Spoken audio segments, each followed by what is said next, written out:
ओम सुमानम स्वर्णम कृणुहि ब्रह्मणस्पति कक्षिमंतम यह औषधः। प्रजनन कर्म करने वाले को स्वर करने वाला बनाओ, हे ब्रह्मांड नायक, बाहुओं वाले को और जो विद्वान का पुत्र है।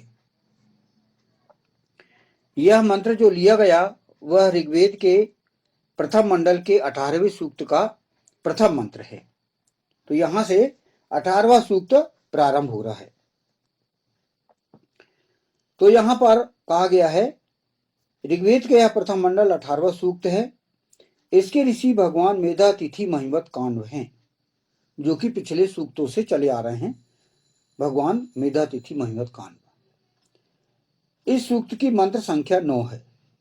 तो जो सूक्त 18वां सूक्त है, इस सूक्त में कुल 9 मंत्र हैं। इस सूक्त के मंत्रों के देवता एवं दिव्य विषय इस प्रकार हैं। मंत्र 1 से 3 ब्रह्मणस्पति, यानी जो मुख्य विषय है, जिसे कि दिव्य विषय भी कहा जाता है, प्रथम मंत्र से लेकर तृतीय मंत्र तक ब्रह्मणस्पति है। मंत्र चौथा ब्रह्मणस्पति इंद्रश्च है, ब्रह्मणस्पति और इंद्रियों को वश में करने वाला इंद्र। मंत्र 5 है बृहस्पति दक्षिणे, अर्थात दान करने वाला ब्रह्मणस्पति, मंत्र 5 का। अब मंत्र 6 से लेकर 8 तक सदस्पति है, और मंत्र 9 का मुख्य विषय है सदस्पति नर संसुवा। और जो छंद है, प्रथम मंत्र का छंद विराट गायत्री, मंत्र द्वितीय का गायत्री, मंत्र तृतीय का पीपलिका मध्या निचरत, मंत्र 4 का निचरत, मंत्र 5 का पाद निचरत, मंत्र 6 का पीपलिका मध्या निचरत, मंत्र 7 का गायत्री, मंत्र 8 का पीपलिका मध्या निचरत, मंत्र 9 का गायत्री। ये जो हैं छंद हैं। अब स्वर, संपूर्ण सूक्त का स्वर जो है वह है षड्ज। तो इस प्रकार सूक्त 18 का ये जो है ऋषि और मुख्य विषय और छंद और स्वर की यहां पर जानकारी दी गई है। अब यहां पर इस प्रथम मंत्र का भाष्य प्रारंभ होता है। इस प्रथम मंत्र का भाष्य का मंत्रांश है, प्रजनन कर्म करने वाले को स्वर करने वाला बनाओ। यह हिंदी अनुवाद। और इसका जो मंत्रांश है, सोमानम स्वर्णम कृणुहि, यानी प्रजनन कर्म करने वाले को स्वर करने वाला बनाओ। माने जो पति पत्नी है, जो दाम्पत्य कर्म करते हैं, उनके क्या कार्य हैं या उनको क्या काम दिया गया है। यहां कहा गया है, औरत परित्यागवादियों के समक्ष उसे अपना स्वर नीचा करने की जरूरत नहीं है। प्रजनन कर्म कोई लज्जाजनक कृत्य नहीं है।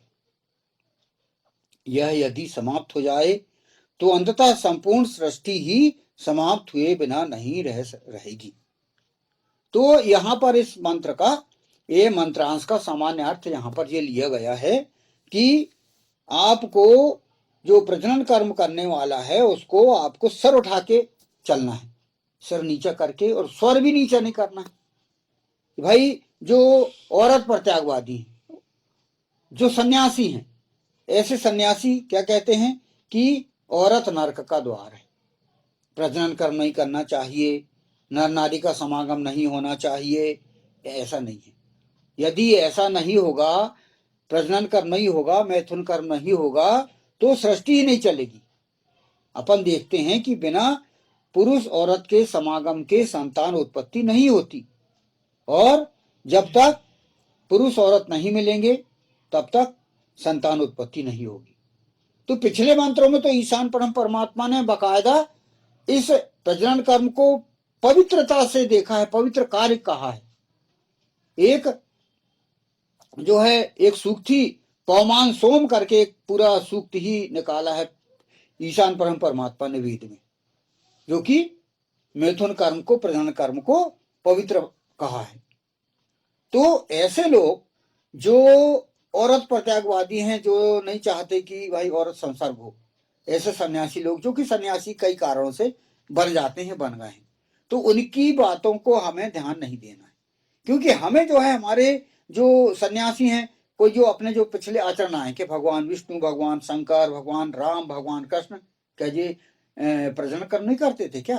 क्या ये बिना पत्नियों वाले थे क्या? नहीं, हमारे आदर्श हैं भगवान विष्णु, भगवान शंकर, भगवान राम, भगवान कृष्ण। इनको हम यदि लें तो सब विवाहित थे। कईयों पत्नियां जो हैं, इन जो हमारे जो युग नायक रहे हैं, सतयुग में, त्रेता युग में, द्वापर युग में, उनकी पत्नियों के नाम हम ज्ञात कर सकते हैं और हमको सबको ज्ञात है। तो हमें ऐसे लोगों की नहीं सुनना है जो औरत प्रत्यागवादी है। तो इस मंत्र का तो यहां पर ये सामान्य अर्थ लिया गया। अब इसमें हमारे जो लेखक हैं, उन्होंने दूसरा एक और अर्थ लिया है। एक दूसरा गहन अर्थ और संभव है, जिसका संबंध योग, तंत्र और परामनोविज्ञान से है। इन पंक्तियों के लेखक की दृष्टि में इन तीनों के समन्वय को ईशान विज्ञान नाम दिया जा सकता है। इस दृष्टिकोण से आशा यहां यह है कि वह ईशान वैज्ञानिक प्रयोग और ईशान वैज्ञानिक संप्रेषण करें। तो ये एक लेखक का एक हो सकता है कि भाई योग तंत्र अर्थात माने इच्छा शक्ति से व्यक्ति कार्य कर सकता है और इसे जो है एक वैज्ञानिक प्रक्रिया, प्रयोग और संप्रेषण का नाम दिया जा सकता है। अथ सौम्य सोमो रेतो धाहा मिथुन एव रेतो दधाति, कपिस्थल कट संहिता। सोम के अन्य अर्थों के दृष्टिकोण से इन मंत्रों का भाष्य विभिन्न उपलब्ध वेद भाष्यों में प्राप्य है, जो वहां से देखे जा सकते हैं। बौद्ध और जैन मत के प्रादुर्भाव के उपरांत उनसे प्रभावग्रस्त होकर आनुवंशिक हिंदू समाज में भी औरत परित्याग की महिमा बढ़ी और कपिस्थल कट संहिता में परम पुरुष ने सोम का यह जो तात्पर्य बतलाया है, उसके दृष्टिकोण से वेदाध्ययन लुप्त होता चला गया। तो कपिस्थल कट संहिता में जो परम पुरुष ने जो भाष्य किया है, क्या है कि सोमो रेतो धाहा मिथुन एव रेतो दधाति। सोम एक जो है मैथुन कार्य है। तो ये जो बताया गया कि यह अर्थ लुप्त होता गया है कालांतर में, ऐसा बोला गया है। और वेदाध्ययन को दूर करके और अन्य जो ग्रंथ हैं जो औरत प्रत्यागवादी वाले हैं, उनको आगे कर दिया गया है। अब आगे कहा गया है, प्रस्तुत वेद भाष्य में प्रयत्न किए गए हैं कि वेद को पुनः उसी स्वरूप में प्रस्तुत किया जा सके जिस स्वरूप में उसे आदि काल में माना जाता था। आदि काल में माना जाता था मतलब वेद जब प्रारंभ हुआ उस समय वेद का जब प्रारंभ हुआ आदि काल में, तब ये 20,416 मंत्र जब अवतरित किए गए, तो उसमें सामान्य रूप से जो लिया गया था वह प्रजनन कर्म ही लिया गया था, सोमकार। और जैसे कि सृष्टि ही बनी थी पुरुष औरत से और मैथुन यज्ञ से, सोम यज्ञ जिसको कहा जाता था, वह अर्थ आज भी इस भाष्य का ये प्रयास है कि जो सही अर्थ है वेद का वह स्थापित किया जाए, ये यहां पर कहा गया है। इन पंक्तियों के लेखक की दृष्टि में यह कार्य संहिता ग्रंथों द्वारा, ब्राह्मण ग्रंथों द्वारा सरल पूर्वक किया जा सकता है। यानी ये जो कार्य है संहिता ग्रंथ और ब्राह्मण ग्रंथ जो हैं उसमें प्रजनन कर्म, मैथुन कर्म को पवित्रता से और बाकायदा प्रजनन कर्म भी कहा गया सोमयज्ञ। तो ये इससे हम जो है आगे बढ़ा के उसको अपन बताया जा सकता है। यहां वही कहा गया जो संहिता ग्रंथ और ब्राह्मण ग्रंथ आज उपलब्ध नहीं है, किंतु उनके आरण्यक और उपनिषद उपलब्ध हैं, उनकी सहायता भी इस कार्य हेतु ली जा सकती है। यानी आरण्यक और उपनिषद में भी औरत परित्यागवाद नहीं है, बल्कि जो प्रजनन कर्म है, नर नारी के संबंध है, वो पवित्र हैं। इन ग्रंथों में लिखे गए हैं, भाष्य किया गया है, तो उनको उभारा जाए, ये कहा गया है। वेद में अनंत ज्ञान है और यह वेद ही था जिसके बल पर हिंदू समाज इस अखिल पृथ्वी ग्रह पर कभी चक्रवर्ती साम्राज्य रखता था। यानी पहले हमारी ये सीमाएं नहीं थी, बल्कि पूरे ग्रह ग्रहांतर सृष्टि के अनंत जो है चौड़ाई लंबाई वो थी, और जिसमें वेद का साम्राज्य था, वेद के मानने वालों का साम्राज्य था, और जो कि सतयुग के समय का हम देख सकते हैं, भगवान राम के समय, त्रेता युग के समय देख सकते हैं, और भगवान कृष्ण के समय हम देख सकते हैं कि जो है वैदिक कालीन साम्राज्य था उस समय, उससे हम ज्ञात कर सकते हैं, देख सकते हैं हम। वह कार्य आज भी संभव है यदि वेद का अध्ययन उसी दृष्टिकोण से किया जा सके जिस दृष्टिकोण से आदि काल में उसका अध्ययन किया गया था। जिस दृष्टिकोण से भगवान विष्णु, भगवान शंकर, भगवान राम, भगवान कृष्ण जो कि विवाहित थे, उन्होंने परिवार का संस्थापन किया, संयुक्त परिवार का संस्थापन किया, समाज को पूरी तरह से एक वैदिक युग की ओर लाए, धर्म का संस्थापन किया। यह युग भी लाया जा सकता है, ये इस भाष्य का मतलब है, ये यहां पर कहा गया है। तो इसका मतलब ये कहा गया कि भाई प्रजनन कर्म करने वाले को स्वर करने वाला बनाओ, मतलब हमको ये जो बात है उठाना चाहिए, आवाज उठाना चाहिए कि प्रजनन कर्म एक पवित्र कार्य है, जो कि आज कहते हैं कि नारी नरक का उद्धार है, ऐसा नहीं है। जो पुनः जो है, जो कि सन्यासियों ने बात उठा दी, तो उसको जगह पे हम इनको उठाया जाए। आज भी हम देखते हैं कि विवाह एक पवित्र कार्य, आज भी है पवित्र कार्य, और हम सतयुग, त्रेता युग और द्वापर युग के हम जो समाज की व्यवस्था को हम देख सकते हैं, उससे हमारा जो है समाज कितना उन्नत था वैवाहिक जीवन में, हम देख सकते हैं। तो ये इस मंत्र का, मंत्रांश का यहाँ पर भाव से लिया गया। इसका अगला फुटनोट है, हे ब्रह्मांड नायक ब्रह्मणस्पति। इसकी व्याख्या की गई है। इस मंत्र में द्वितीय एवं तृतीय मंत्र का देवता ब्रह्मणस्पति है, अर्थात ब्रह्मांड का स्वामी अथवा ब्रह्मांड का नायक। अतः यह उसका उत्तरदायित्व है कि वह प्रजनन कर्म करने वाले को, सोम को स्वर करने वाला बनाए। ये उसका ब्रह्मणस्पति का कार्य बताया गया। वेद अपनी जन कल्याणकारी व्यवस्था को किसी विशेष दायरे में सीमित करके नहीं रखता, अपितु संपूर्ण विश्व को उससे लाभान्वित होने की व्यवस्था करता है। ये ब्रह्मणस्पति यानी ब्रह्मांड का नायक को यह काम दिया गया है कि प्रजनन कर्म जो कि जिसकी बात दबा दी जाती है, उसको उठाया जाए, स्वर करने वाला बनाया जाए। कहा गया है कि उसको जो है, इस जो सिद्धांत है, पवित्र कार्य सोम यज्ञ है, उसको बढ़ाया जाए, उसका प्रचार प्रसार किया जाए। इसमें अगला फुटनोट है, बाहुओं वाले को और जो विद्वान का पुत्र है, कक्षिवंतम यह ओसिजह।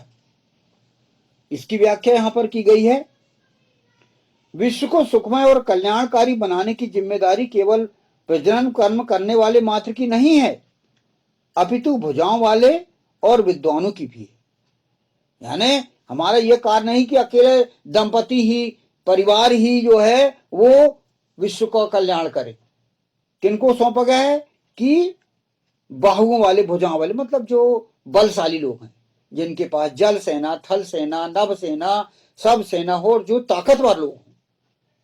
और ऐसे ताकतवर जो अकेला नहीं है, माने धन शक्ति वाले भी यहाँ पर शामिल किया जा सकता है, जो कि शक्तिशाली लोग हैं, उनको भी ये ईशान परम परमात्मा ने अलग ही कहा गया है ना। क्या कहा गया है कि बाहुओं वाले को और विद्वान का पुत्र है, ये भी स्वर करने वाला बनाए, और विद्वान का पुत्र कहा गया है। इस हेतु न केवल हर माध्यम से आवाज उठाने की आवश्यकता है, अपितु समुचित कर्म करने की भी आवश्यकता है। यदि कहीं इसका कोई विरोध हो और बलपूर्वक इसे रोकने के प्रयास किए जाएं, तो बाहुबल का प्रयोग करने की भी आवश्यकता है। यदि प्रजनन कर्म को अपवित्रता से देखा जाता है या इसको रोका जाता है, तो बाहुबल का भी प्रयोग करने की बात यहां पर कही गई। विद्वानों का कर्तव्य है कि वे इस हेतु विश्व में उचित वातावरण बनाने का कार्य करें। यानी यहां पर विद्वानों का पुत्र भी कहा है ना, बाहुओं वाले को, और जो विद्वान का पुत्र है, ये विद्वान लोग हैं, जो विद्वान की जो है नस्ल है, विद्वानों के साथी लोग हैं, ग्रुप है, जो वो भी उचित वातावरण बनाए। किंतु यह संपूर्ण कार्य ब्रह्मांड के नायक के नेतृत्व में सुनियोजित ढंग से होना चाहिए। यहां पर ब्रह्मांड के नायक को कहा गया है, और बलशाली लोगों को और जो विद्वान पुरुष जो लोग हैं उनको कहा गया है। यानी ये कहा गया है कि अपन देखते हैं कि सतयुग, त्रेता और द्वापर युग में ब्रह्मांड के नायक किनको कहा जाता है? जो भगवान विष्णु हैं, भगवान राम हैं, भगवान कृष्ण। हम तीनों इन युगों में देख सकते हैं कि जो है हम जो है उस जो नायक है, जो पत्नी वाले हैं, भगवान विष्णु, भगवान शंकर, राम और कृष्ण, ये सब जो है पत्नियों वाले हैं। सब जो है अपना विश्व को पार करने के लिए उन्होंने विवाह किया और बहुपत्नी का अपनाया, और इस प्रकार उन्होंने पूरी एक पवित्र ढंग से जीवन व्यवस्था को अपना के और एक वेद की व्यवस्था का संस्थापन किया।